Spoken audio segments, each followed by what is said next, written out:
You start learning something new, and it actually feels pretty interesting. You open a language learning app while eating breakfast. No one asked you to do it. No one is checking your progress. You're simply curious. Then something small begins to change. A reward appears. The language app introduces daily streak points and a leaderboard.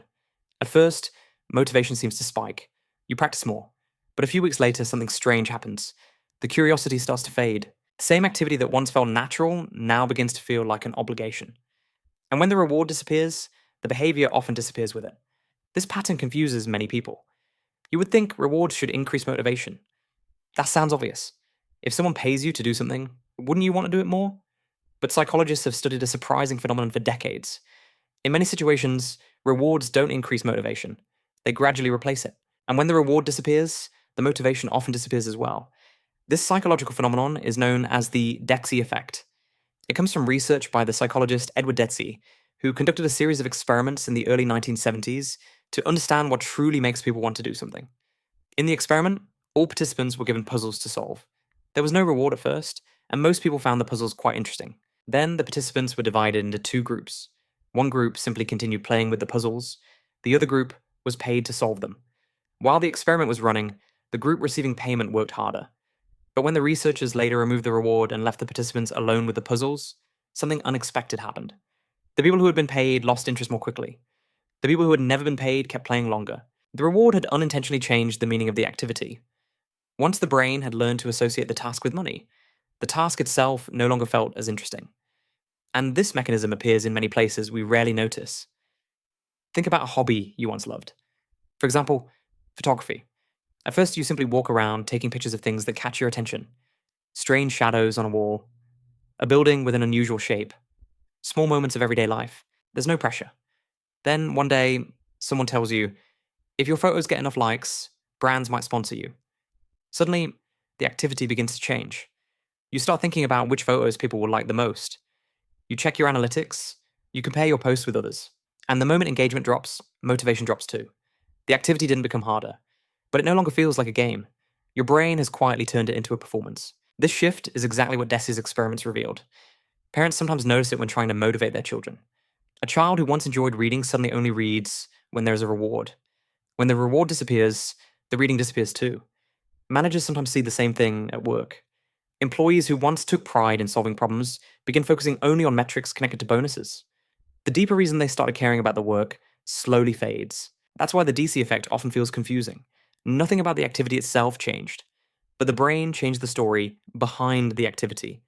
And when the story shifts from curiosity to reward hunting, something important in the motivation system begins to crack. When researchers looked deeper into what was happening, they discovered something crucial. Motivation doesn't depend only on how big the reward is, it depends on who feels in control of the action. Think about a situation you've probably experienced.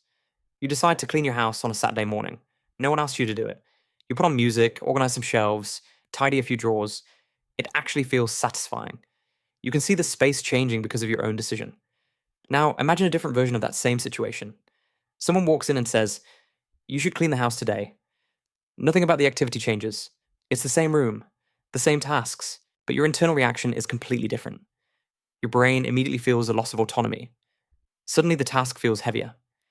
Not because cleaning became harder, but because the sense of ownership over the action has changed. Psychologists studying motivation later described this through a theory called self-determination theory, developed by Edward Deci and Richard Ryan. Their research shows that people maintain motivation best when three basic psychological needs are satisfied: autonomy, competence, and relatedness.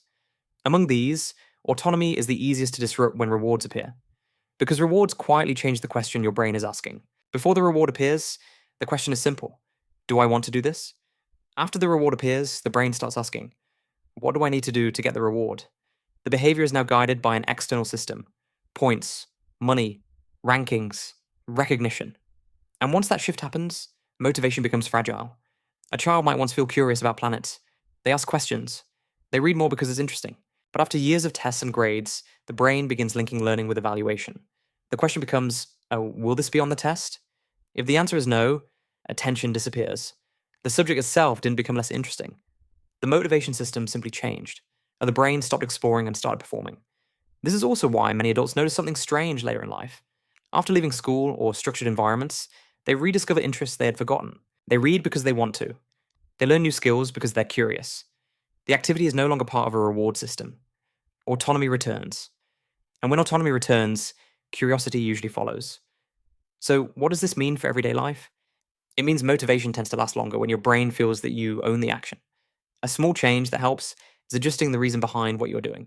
For example, instead of focusing on the street number in a language learning app, notice the moment when you understand a sentence you couldn't understand before. These shifts seem small, but they restore the question your brain was originally designed to ask: do I want to do this? When that question guides behavior, motivation becomes far more sustainable. And you can keep doing the activity even when the rewards aren't present, because the activity itself still matters. If you enjoy psychology that helps explain everyday behaviors like this, consider subscribing to the channel. And I'm curious about something. Is there a habit or hobby you once loved that slowly turned into an obligation when rewards or pressure appeared? Share your experience in the comments.